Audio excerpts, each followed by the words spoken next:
Hello, my name is Barbara Kay, and on behalf of my co-host Susan Pertnoy and the Jewish Federation of Palm Beach County, I'd like to welcome you to our program, Mosaic. We're on location today at Scripps Research Center, a destination for science, a vision of the future. We'll be back with our program and our special guests after this brief message.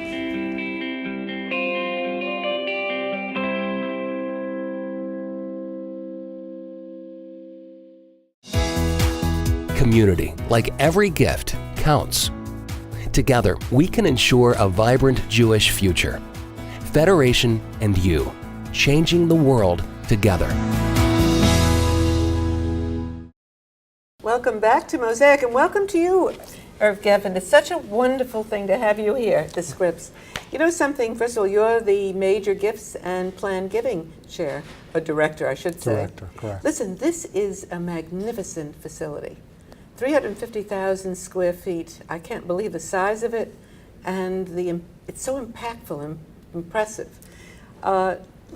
Jeb Bush, 10 years ago, decided to plant this here in Florida. There is one, the original one in La Jolla, California. Correct. Why did he come to Florida? Florida, because Florida frankly wanted Scripps to come here. It was a great business deal created by Richard Lerner, chairman of Scripps at the time, and Jeb Bush. And clearly it was a place from the Floridians' perspective. They wanted something more in this area than a wonderful place to vacation and to live. They wanted some science, and they understood that by creating a hub of medical technology here, they could actually help Palm Beach County advance, and Florida.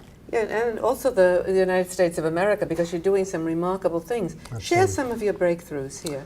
Well, one breakthrough that many people might have heard about is the drug Humira, which is used for autoimmune diseases like rheumatoid arthritis and psoriasis, and people see the commercials on TV. That was developed by Scripps, and today it is the #1 selling drug in the world. Wow. You know, when I came here last time, just to view this beautiful place, you were having a conference on aging and wellness. Now, that's very important.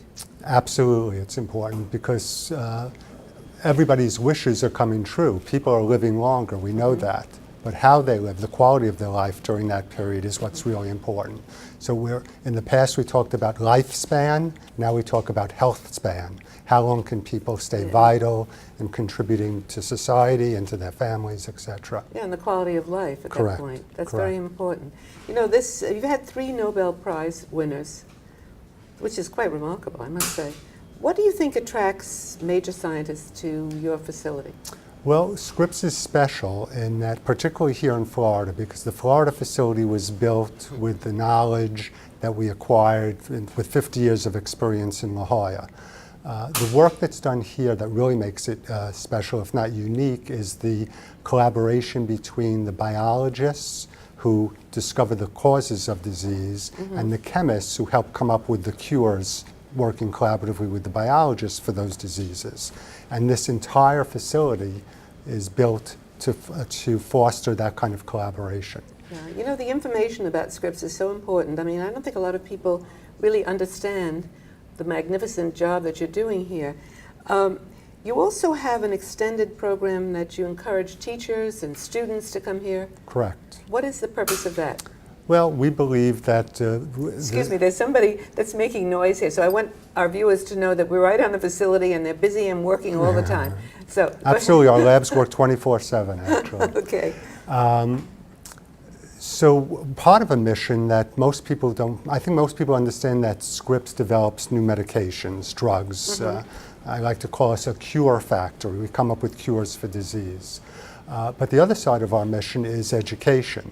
And we are one of the best postgraduate and graduate schools for science education in the country. Really? Ranking in the top 10's U.S. News and World Report in biology, chemistry, and different branches of those. Compared to institutions like Harvard and MIT and Stanford, we're right up there with those institutions. Yeah, that's quite remarkable. And we spread that down all the way to the community, and we help train and educate science teachers and bring children in and teach them as well. What do you see really, literally, as your vision for the future here? What do you hope for?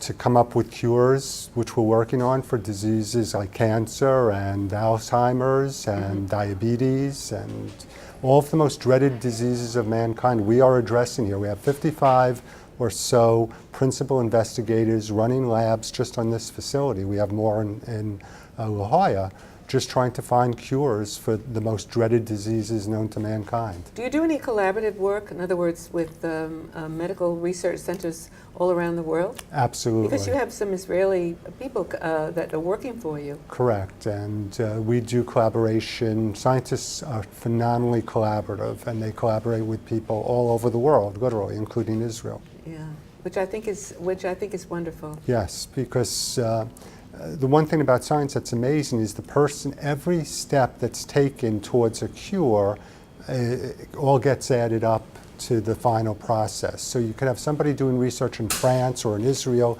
that our scientists learn about, and they take it to the next level, and vice versa. Yeah, so it's very collaborative. Later in the program, we're going to be having some of the doctors from Israel on the program, so that they can show you how we're sharing medical research, and it's a wonderful thing. And hopes to do a lot more of that, too. You know, you're doing a marvelous job. I want to thank you so much. Thank It you. was such a pleasure. Thank you. And now we have the pleasure of speaking to Joseph Kissel, Professor Joseph Kissel, I should say, a noted biologist. Welcome to the program. Thank you. Pleasure. Dr. Kissel, you were born in the United States, raised and educated in Israel. How did you wind up at Scripps, Jupiter, Florida? Well, it's an interesting story. I was born in Connecticut to parents. My father was a marine biologist and my mother was a social worker. And part of my father's training, he was recruited to a job in Israel at the southernmost point at the time of the country, Eilat. So as a young family, we moved to Israel, not really thinking we would be there long term. And that short-term stay turned into a rather long-term stay. I did my education in Israel. I served in the military. I did my undergraduate and graduate work in Israel. And then in '99, I came back to the US to do my postdoctoral fellowship. And I was at MIT for 5 years. And then received a job offer at the Wistar Institute and the University of Pennsylvania. And in 2004, we moved to Philadelphia. And then It's cold there. it's pretty cold. And then in 2012, I was recruited down here to Scripps, Florida. So we moved down here, and that was almost 2 years now. And tell me, what is it about working in this environment that's so special? Right. Well, there are two aspects. I would say, perhaps on a personal level, this area is phenomenal. I'm sure, as everyone is well aware, the weather is fantastic, and the proximity to the ocean allows me to do things I did when I was a kid growing up in Eilat. So I'm back to doing all my favorite marine activities, scuba diving, sailing, and the weather allows us to do this year-round. On a professional level, I felt that in my basic research we were making some significant advances in discovering how cancer works, but we had trouble taking the next step, which is to develop drugs to try and hit, this is a little bit of professional terminology, but hit the targets we were identifying to try and cure these diseases. And to do that, you need a set of expertise which really are a strength of the Scripps, Florida campus. So what's phenomenal about this campus is a mixture of people who understand how disease works at a biological level, and then chemists who can help you develop drugs, and a drug discovery center which helps us screen through enormous libraries of compounds to identify potential drugs. And this is a unique collaborative it's a highly experience. collaborative environment. Second to none. I'm a little biased, but I think there are very few places in the world like this, and this has just been a fantastic opportunity for us. That's really remarkable. What is your particular area of research? Right. Well, my group focuses on cancers, and in particular, we focus on two groups of cancers. One is cancers of the peripheral nervous system, which a disease called neurofibromatosis, which typically affects children and young adults. And there's no cure for this disease, and I've been working on this since '99 to try and identify potential cures to treat these patients. The second group of cancers we work on are lung and pancreatic tumors. These are terrible diseases. Again, very little treatment options for patients. And we're trying to develop both diagnostic methods for early detection and also drugs to treat patients with advanced disease. And how does your lab operate? How many people do you have? Well, science is a collaborative effort, and my group consists right now of 8 individuals at different levels. We have technicians who typically would have a bachelor's or a master's of science. We have PhD students, and then we have postdoctoral fellows who already have PhDs and now have come to specialize in a particular area. And what's amazing is that our team is composed from people from all over the world. We have individuals from Italy, Portugal, India, and of course several Sounds from like the U.S. you have a UN going on here. It is. It is. It is very much so, and it's great because each one brings things he from his own country, from wherever he or she were educated, and it's a fantastic environment. It sounds like it is. You also have a very unique piece of equipment at Scripps, a robot, a diagnostic robot. Right. Could you describe what that is? That is absolutely one of the strengths of the Scripps. When Scripps Florida was started, there was a significant investment into what's called a discovery platform or a robotic screening facility. And basically, if we have a biological question and we want to see, say we have cancer cells that we want to kill, and we want to test a number of chemicals that might kill these cells. Well, if you have 2, 3, maybe 10 different chemicals, you could do that by hand. But when you have 1 million chemicals, that becomes a big undertaking. And this is where our high throughput sequencing and robotic capabilities come into play. I have with me this plate, which is from the robotic platform. And basically, this has close to 1,500 different test tubes, wells, which are all test tubes. And we can sample a different chemical in each of these. That's amazing. And what the robot does is it basically picks up to 1 million, how many chemicals you have, and transfer them to this plate and tells us whether, for example, the cells will live or die. And this is a capability that exists very few places in the world, probably only a handful in the US, and Scripps Florida is one of these places. It's quite remarkable. Right. You met with 2 Israeli scientists this week. One coincidentally happened to have been a classmate of yours. And can you tell us about that visit? Right. Well, first of all, it was a pleasure to meet with Dr. Luder and Dr. Haviv. And the coincidence is that Dr. Haviv and I were actually classmates at the Weizmann Institute. We overlapped there for 3 or 4 years.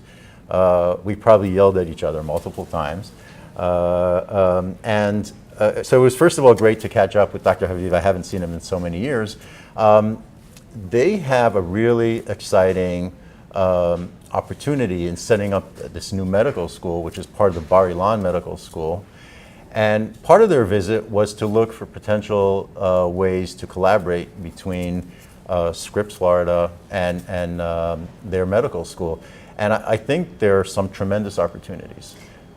Obviously, our high throughput screening capability, again, is something that exists in very few places, and I can see some fantastic areas of collaboration between our institutes. Well, that would be wonderful. The medical school is located in Tzfat, which is Tzfat. part of the Jewish Federation of Palm Beach County's Partnership Together region. So Right. it would be wonderful to have that collaborative networking going. Well, it's terrific to have met you, and we'll be back with the rest of our program and our guests after this brief message. What if you could change the world? You can. We can do it together. Federation and you. Changing the world together. Welcome back to Mosaic, and welcome to you, Hope Dunkel. Nice to see you. Vice President, Senior Vice President of the Federation, Nice to see you. focused on global and overseas initiatives. I'm very proud of you. Thank you. And this is Iris. Hi. Hi. Oh, nice. Naima What was Od. that? This is Iris Meidan. She is the director of our partnership. Works at for the Jewish Agency in Israel in our partnership region of Tzfat, Rosh Hashanah, and Chatzor. Yeah, Sachar. good job. Okay, that's all right. That's what I wanted to find out about. Literally, what does the partnership mean? And share it with our viewers, would you? Sure.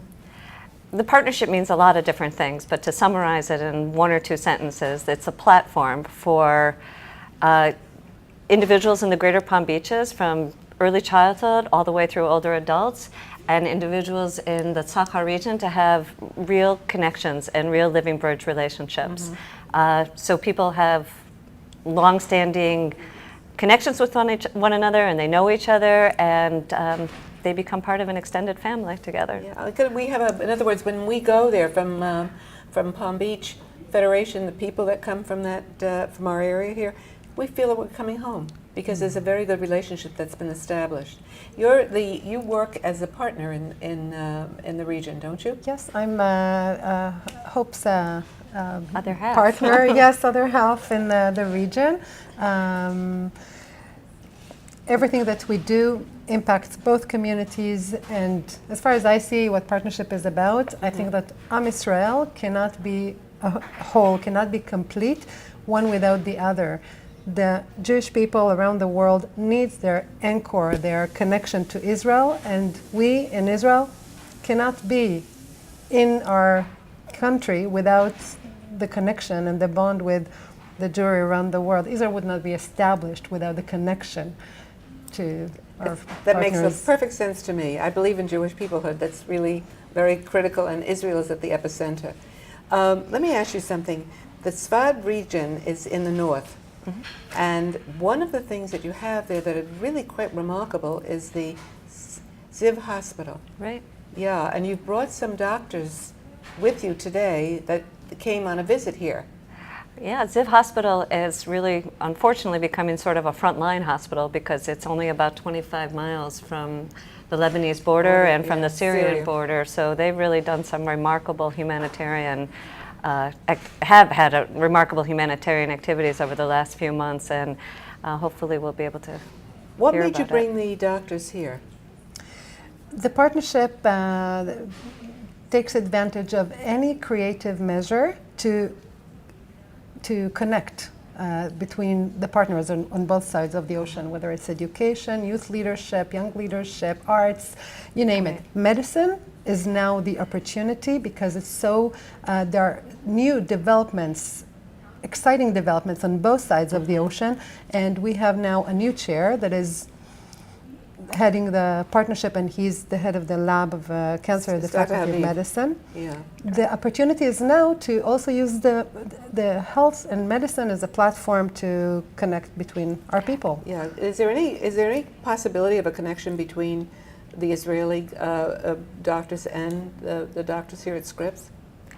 I think there's definitely a possibility, and this whole visit, because Professor Haviv came with also Dr. Anthony Luder, who's also a clinical researcher at Bar Ilan and also the head of pediatrics at Ziv Hospital, it gave us ample opportunity to meet with tons of different people over the last 3 or 4 days, so then we can really establish some kind of a steering committee that can kind of move this in the right direction, so we have these ongoing links between the two communities. Yeah, I think it's very helpful to come, see, and feel in touch, and listen to what's happening, because even though we're connected, it's a big distance. So I'm very anxious to hear from them. We're going to hear from them right after I say thank you so much for being with us. Thank Thank you. you, Barbara. Thank you.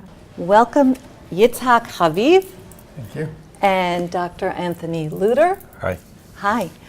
Dr. Haviv, you are a professor at Bar Ilan Medical School in the Galilee. You're also one of the first scientists in the world to develop a medication for cancer, and a myriad of other interesting professional credentials. But I would like to speak to you about the fact that you are the new chairperson for the Jewish Federation of Palm Beach County's Partnership Together program with 3 communities in Israel, namely Tzfat, Rosh Pina, and Chatzor. Welcome, and how can such a busy man take on this position? With pleasure. No, the real reason is because my particular passion in it is to do with disseminating our discoveries to the general community. So for me, scientists are moving forward faster than we can deliver this information to the society that supports us. And so I, as a scientist and discoverer, have a particular passion in seeing the full spectrum of human societal needs. Part of it is to be involved in all sorts of social needs in my community. And since I live in Rosh Pina and work in Tzfat, and a lot of what we do costs more money than the local earning of our population. So to see through how things can become feasible in all aspects is my passion. Can you tell us some of the programs that are funded through this partnership? So there's a huge, the terminology partnership firstly means that philanthropy gets to know more articulately and in detail what becomes of their money. So if there's a particular need in education, then you can give it to a federal funding and hope that they know what they're doing, or choose a school and see the qualifiers of the improvement of their education. It also means, partnership also means to see projects that happen in both sides of the ocean, and that's the developing emphasis now. So for instance, there's programs of ambassadors and educational professionals that cross the ocean in both directions. And in fact, the visit here in the United States is partially to continue and progress that type of exchange of educational skills over to the medical schools, both in Florida as well as in Tzfat. Dr. Luder, you are the director of pediatrics at Ziv Hospital in Tzfat, as well as a vice dean of the Bar Ilan Medical School in the Galilee. You are incredibly involved in a wonderful humanitarian effort that's being done with Syrian casualties. Could you please talk about that? Yes, of course. About a year and a half ago, Syrian casualties began to cross the border into Israel and were brought to our medical center in Tzfat, the Ziv Medical Center. And at the beginning, we didn't really know how to relate to this. It's an extremely unusual situation to have citizens of an enemy country, let alone combatants who are actually and really at war with us, coming to our hospital, and we are then faced with a very unusual ethical and humanitarian dilemma. But actually, the dilemma was solved very, very fast, because when we saw the condition of these people, and they have come to us in extreme states of injury and disease, there really wasn't actually a dilemma. Immediately, the whole hospital mobilized with all its resources, both technical and human and professional, to offer these sick people the care that they needed, without really any consideration about who they were or why they had come, and certainly financial issues are completely irrelevant. And this is obviously something that's not sustainable in the long run, but at this time, nobody's picking up the tab. But our hospital director says it very well. This is, in a sense, an opportunity that has been given to us by fate to show ourselves and anyone else who's listening what kind of people we are and what kind of quality the society of Israel has. And I think it is shown, certainly to me and to other people, that we are capable of being as good human beings and as good Jews as we can be. And we've, I think, stepped up to this challenge and have not been found wanting. One of the big challenges is the fact that the world needs to see this, and the citizens of the United States and Jews around the world need to see what you're doing. And unfortunately, this is one of the few times I think that this is being promoted. On a personal note, I was in a room with you with a Syrian who had just had his leg amputated and was screaming with phantom pain, but he spoke broken English, and actually he was very grateful to the Israelis. So yes. it was interesting. Well, people have asked me whether this campaign of treatment could change the reality of the enmity between the two peoples. I think on an individual basis, somebody whose life has been saved and somebody who's received world-class, top-level care cannot but change his opinion about the people who've treated them. But I'm also realistic and understand the fact that we are talking about relatively few people compared to the millions of refugees who have been created in one of the cruelest wars that has happened. Well, I say cruel because so many of the casualties have been non-combatants, such as children. And I myself am personally engaged in treating these tragic cases. And these cases are completely heart-rending. I mean, they've lost their childhood, they've lost their hope, they've lost their health, they've lost everything. Their homes, everything. It's just, and in many just cases, horrific. family. Yes. Thank you very much for joining us. We've run out of time, but we could hope, shalom, and we hope to meet again. Shalom, and thank you very much for your interview. You know, Susan, in a world that's so confused and so unhappy, you come to a place like Scripps Research Center with such optimism And promise. and then you listen to these gentlemen from Israel. It makes you feel so good. It does. It does. We are in good hands. Right. And I thank you so much for being with us. Be with us again next week when we have another look into the Jewish world. Goodbye from Mosaic.